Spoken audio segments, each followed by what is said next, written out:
Hi everybody, I hope you are doing well. Today we'll talk about how to fix or how to solve the problem of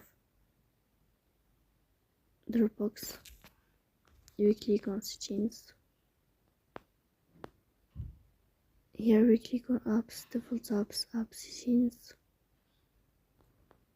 In this list you will search about DropBox. In this page of app info, you click on first stop and you click OK. Here you will enter to storage. Then you will click on clear cache. Here will turn off your Wi-Fi and you will turn on your Wi-Fi again to fix that problem. So please don't forget to support us by like and subscribe.